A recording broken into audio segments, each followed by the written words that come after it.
we'll talk about the intertestamental period.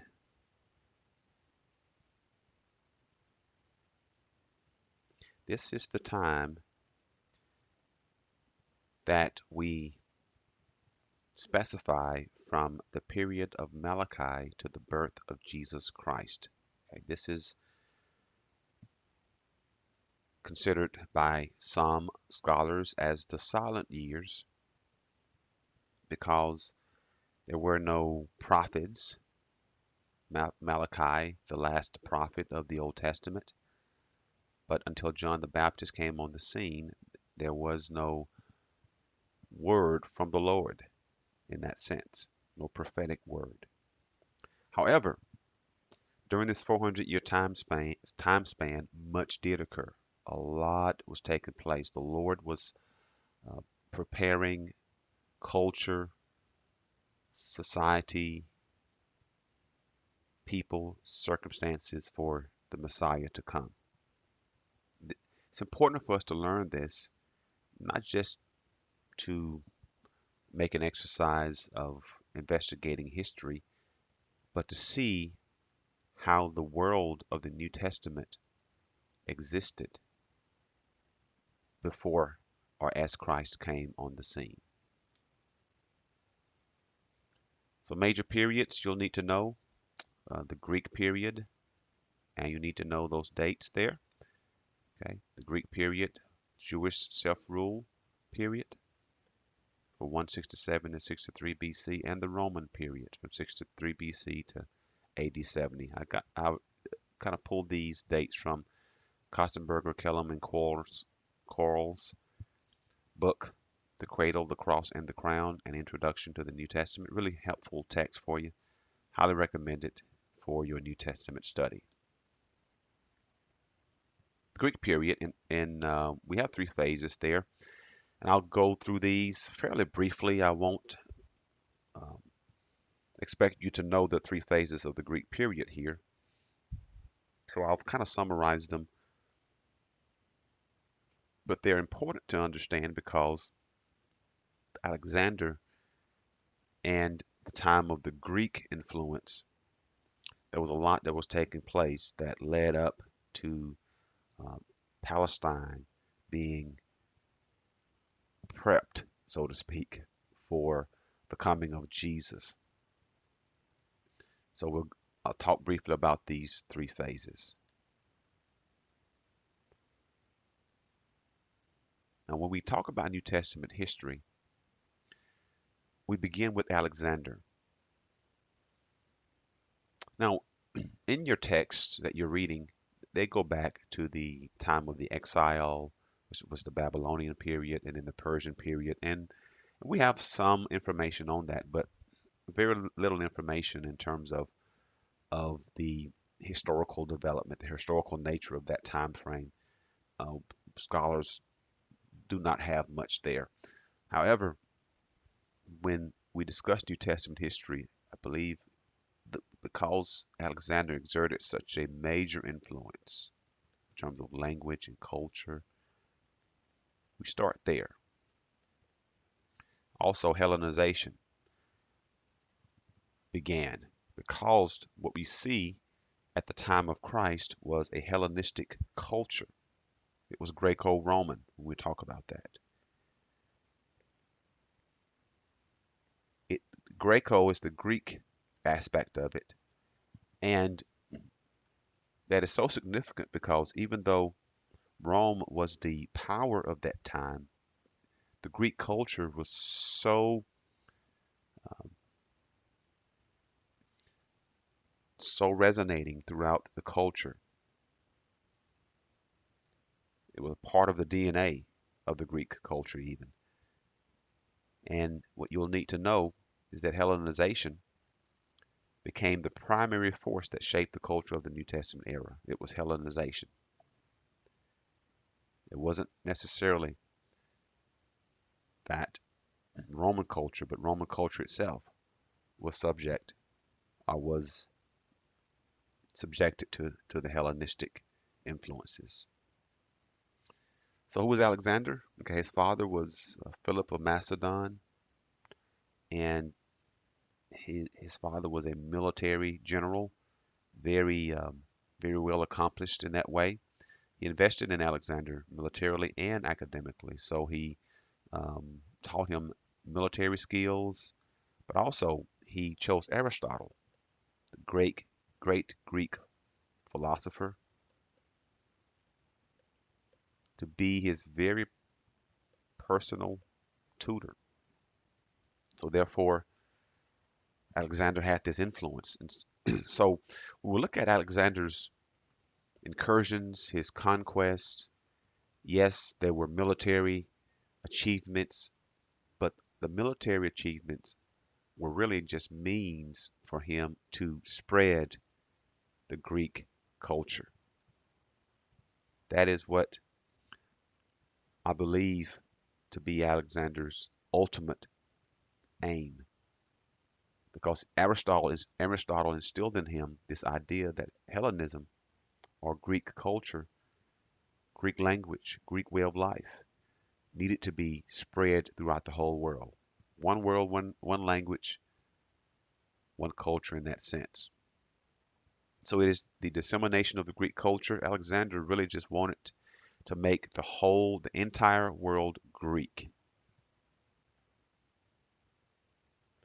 And so this was his idealism. And he made some progress in accomplishing that end. However, it was used of the Lord to bring the Messiah into the world, but Alexander, of course, he died early, and he was not able to see his ultimate goal accomplished.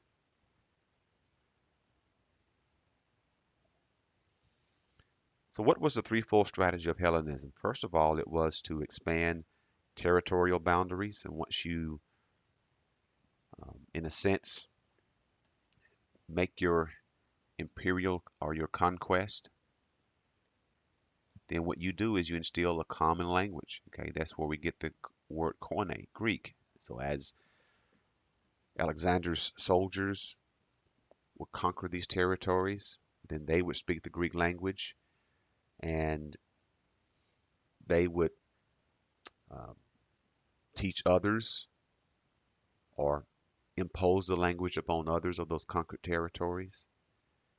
And so as the military, the soldiers spoke kind of a common language to communicate, the people they conquered picked up or learned that language, and it became a different style of Greek. And so before the Koine Greek of this time frame, we had the classical Greek, which you have the Greek sophists would speak.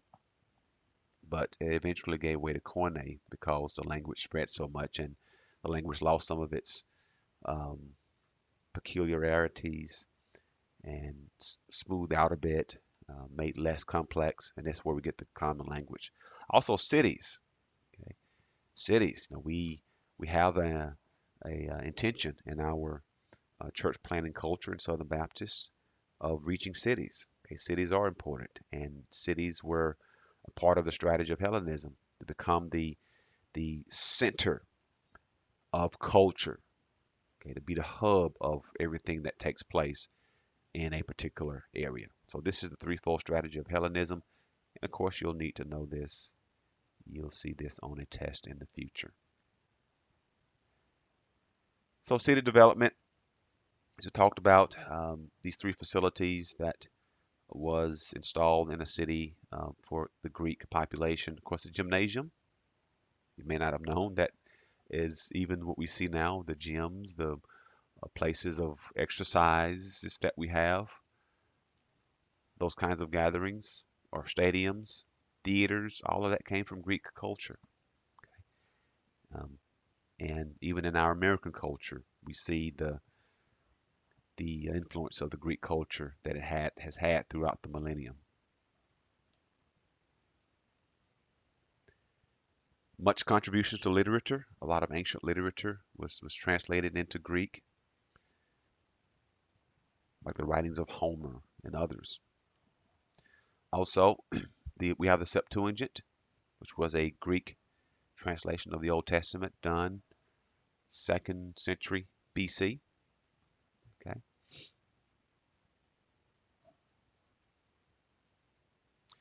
After Alexander, he died early, around 32 years old. He was quite a hedonist, and his lifestyle caught up with him. And so the the remains of his empire that he had conquered went to four of his generals, the four Ptolemy, Seleucids, Lysimachus, and Cassander. However, these two, Ptolemy and Seleucids, were most notable. Talk about the Ptolemaic period. This is where he became or he established himself, Ptolemy, as the progenitor of a ruling dynasty, and he invaded Jerusalem, took many of the native Palestinians captive in Egypt. And the Jews, however, those that lived in Egypt, those that lived in Palestine, prospered well under Ptolemy. And of course, his greatest contribution was Alexandria, that great city where there was the famous library museum. It was the intellectual and spiritual center of the Greek world. Much history came out of Alexandria. Now the Ptolemies and the Seleucids engaged in constant battle over Palestine. Isn't it something that even during the 2nd, 3rd century BC, and even before then, even up to now, we have conflict over that particular area of the world. It is the most conflicted piece of land the world has ever known. I don't know if there'll ever be that in and of itself gives significance to the place. That there must be something special about it. But it's always been a battle over that area of Palestine that we can call today Israel. So eventually Ptolemy lost control of Palestine to Antiochus III of Syria. I'm going to move through this a little faster. And then we have the Seleucid period or the Syrian period. And this is where we get eventually a leader called Antiochus Epiphanes. Epiphanes, he would consider himself the manifest God. And he asserted himself as a god, and eventually that offended the Jews in a deep way, and it set up the stage for rebellion, and that led to the Maccabean period, okay, which we'll um, talk about, or under the period of the Jewish self-rule. Okay, the rebellion opened the way for the Jews to take over their land and to be um, pretty much in control of their own destiny, so to speak.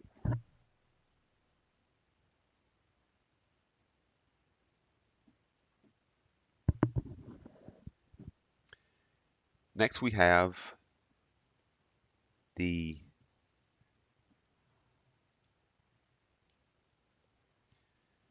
Maccabeans. Okay, who were they? Well, they came from the son of Mattathias. I'll talk more about who he is later on, and his son Judas Maccabee, and they would be the group of people who would lead a rebellion against the Seleucid or Syrian armies. Mattathias, again, father of Judas, he was an elderly priest. Uh, so pretty much what happened was Antiochus Epiphanes was forcing Hellenism upon the Jewish people. And when you get to a point of trying to make cultural impositions upon people, eventually you have to, language is one thing, but religion becomes another. You know, those people who are God-fearers, problems in society, they don't walk lockstep with the ways of the culture, so therefore They are a problem, so we have to take away their religious rites or their practices in order to make them coincide, cooperate with the rest of culture. Similar thing happening here. But Mattathias, who was an elderly priest, he stood up, said enough, and when um, an imperial officer came to make a pagan sacrifice on the altar, he um, this elderly man killed a Jew who tried to intercede, who perhaps felt that didn't need to resist against this. So Mattathias killed him and the imperial officer. And of course, at that point, he tore down the altar, and they had to flee because their lives would be in danger. And this began the Maccabean revolt. And eventually, Mattathias died, and his son Judas took over, and he would defend the Jewish culture against the onslaught of Hellenism, and it was done primarily through guerrilla warfare against the Seleucids. He pretty much brought Jewish religion back into its place, and the Jews from this resistance, they would gain their religious freedom. So this was a successful rebellion, or shall I say, a successful resistance. And so that would eventually give way to what's called the Hasmonean, the Maccabean sons, Judas and his brothers Simon, and others would be the rulers of the Jews, leaders. And so this was considered the Hasmoneans. So when we say Hasmoneans, that really refers to the Maccabean leadership of the Jewish state. Now, the Jews would have their independence, however, uh, when they were not fighting against the Seleucid oppressors, they would be fighting against themselves. And eventually, the corruption and infighting would be their own undoing. What happens when we take responsibility with that privilege of independence comes a major responsibility to keep it, maintain it, but they failed in that. So eventually, that would give way to the Roman Empire growing, becoming strong, and overtaking the Palestine area and the Jewish people being under their subjection. So there's some names like Hyrcanus, um, who, again, all of that, you cover that in your reading. So I don't want to go into detail there, but you know that the years of Jewish independence, the Hasmonean rule came to an end, and Rome would insert their leaders and therefore be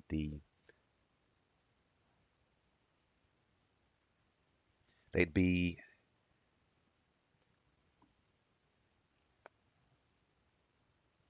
the rulers of the Jewish people, Jewish state, at least in Palestine.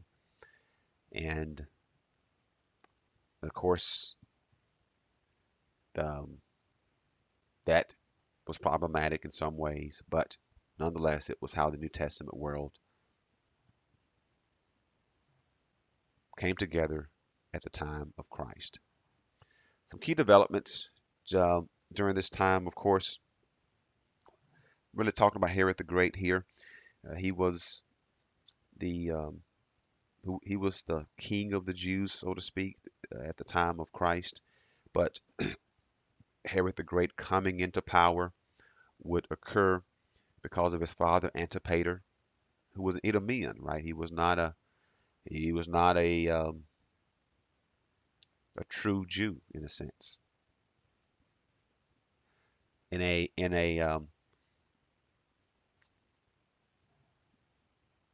a way, supposedly, okay, he may have been a practicing Jew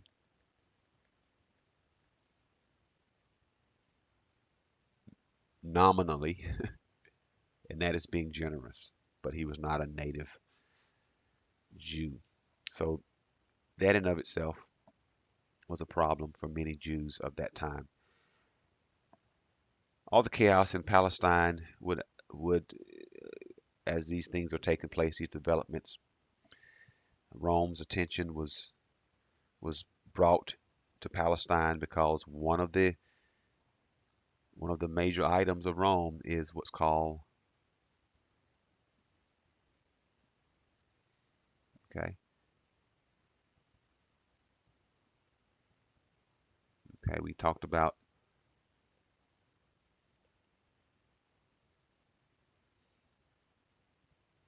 the peace of Rome, right? Rome wanted, they they cherished the peace, so therefore they did what they could to maintain that peace. I think that may be actually turned around there, but anyway, I think you get what I'm saying there.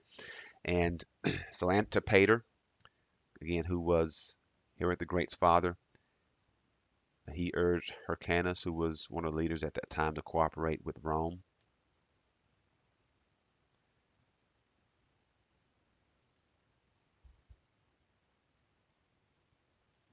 Looks like we had a crash there. This is real time, as you can see, the technology.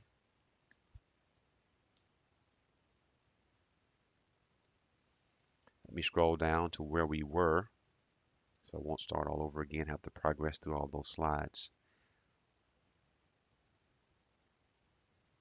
Okay, that's where we were. Okay, there we go. Appreciate your patience there as we work through this technology real time. So again, this chaos attracted Rome, and of course Antipater, who was a skilled politician, brought to bear his son being a part of the Roman rule.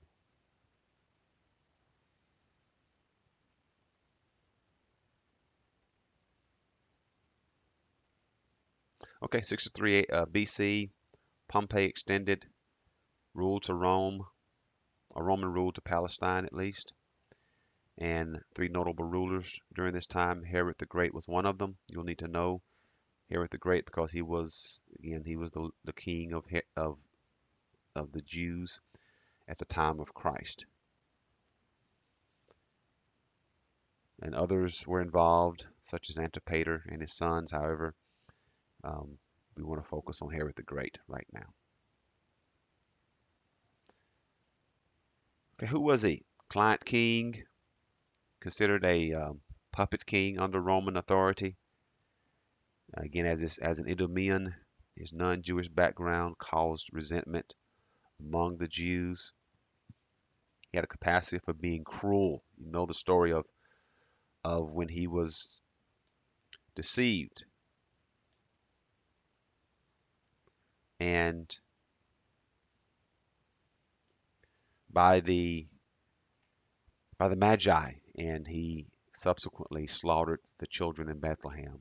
Um, Very brutal man. He killed some of his wives and even sons, people that he thought were a threat to him.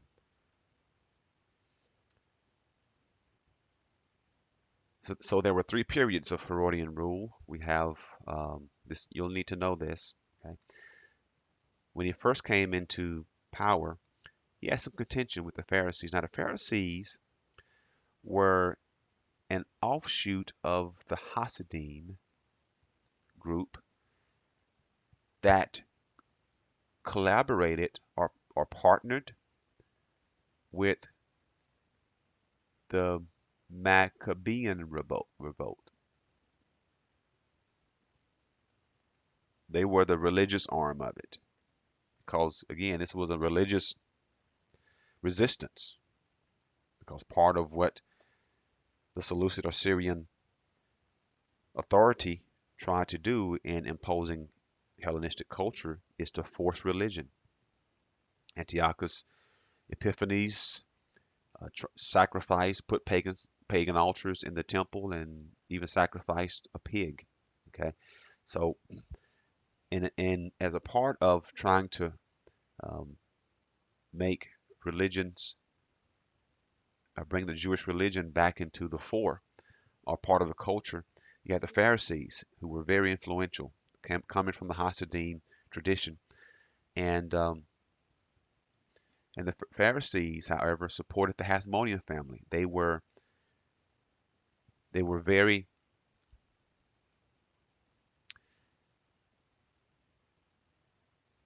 committed. Okay, they had an allegiance to them, likely going back to their Maccabean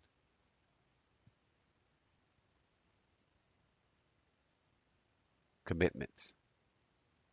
Okay, they were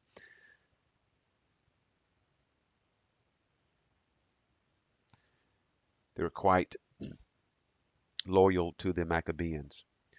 So, but eventually Herod was given the title of king by Caesar Augustus. And so that occurred in the first 2 years. So there was consolidation. He had to sort of help to settle the controversy, the contention. But eventually he was given the title of king, and then came the way of prosperity. Although Herod was a ruthless king, dictator, he was a very swift, an accomplished administrator, made many cultural advancements. He was able to appease the Romans and the Jews in some ways. And the major way that he appeased the Jews is that he rebuilt the temple, and it was elaborate. Even you hear the people talk in Jesus' day how grandeur and how much of a spectacle and awe to the people the temple was. So he rebuilt that. He had the gold overlays, and it was expansive. It was a very impressive structure. That pleased the Jews, having that kind of a place to worship. So he was able to bring that during the periods of prosperity. And then, of course, in the latter part of his reign, he eventually succumbed to domestic troubles. He had 10 wives. I mean, that was his downfall right there, right? Who can have 10 wives and get away with it? No one.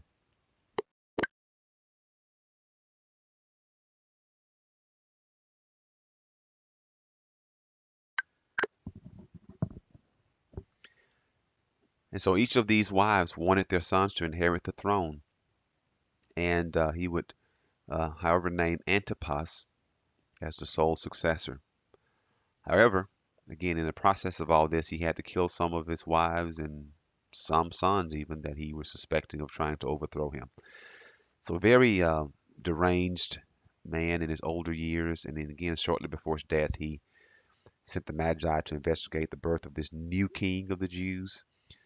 And he was not going to have any competition there. And then when the Magi skirted his plan, and he sought to eliminate the king by killing all of these boys, brought about a lot of suffering among the Jewish people.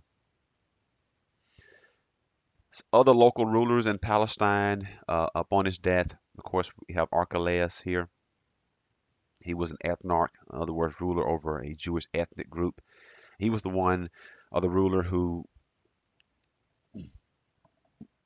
when Joseph returned from Egypt and was going to take Mary and Jesus to live in Judea, but he could not because Archelaus was on the throne, and he was a ruthless leader as well, and so therefore Jesus, his earthly father and mother, they went to live in Galilee.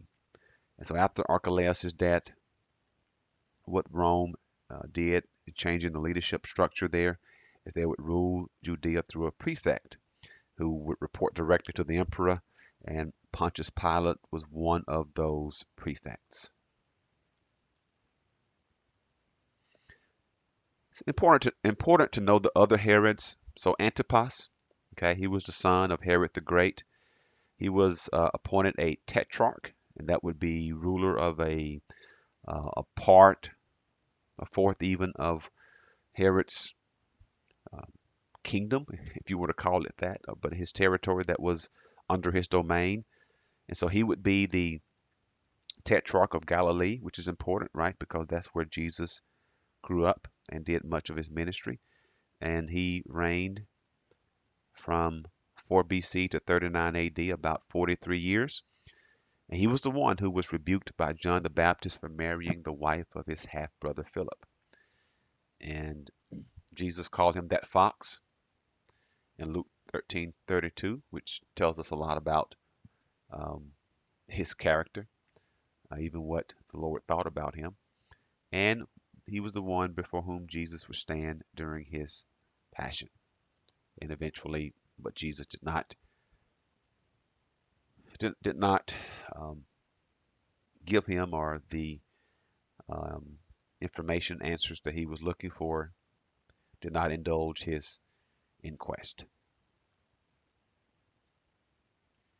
Of course, there was another Herod Philip, who was also appointed as a tetrarch over other areas, who would reign from 4 BC to 34 AD. Of course, some Herods that you would be familiar with, there was Agrippa the First. He was the grandson of Herod the Great, and he would be the king of Palestine. Um, he would kind of have a similar domain that his grandfather would have. Agrippa had gone to Rome, been trained there, educated there, came back, and again sort of took a similar role that his grandfather had, Herod the Great, in terms of being over all of Palestine, whereas the direct sons or descendants of Herod were tetrarchs over a part of his domain. But anyway, Agrippa kind of brought all of that back under his rule. And he was the one who would execute James the Apostle and imprison Peter in Acts 12. Okay. But he would eventually die once he, in Acts 12, that account where he um, went before the people and they gave him or um, ascribed to him attributes of God, and he, of course, received all that and eventually was stricken with a disease and died shortly thereafter. Also, there's Herod Agrippa II. Okay, I probably should have put just two there. Okay, he was the son of Agrippa the First. He was the great grandson of Herod the Great, and so he became a tetrarch of smaller areas than his father. Again, Rome is consistently changing leadership structures of these areas because of all of the problems that were occurring, the uprisings, and just so many changes there. But um, he would be the one before whom Paul would give his conversion testimony in Acts 26. Okay. All right. So that would be the end of this presentation, talking about the intertestamental period. And again, you can check out the slides uploaded to the site and also get more information from your textbook. This concludes the slide of the intertestamental period.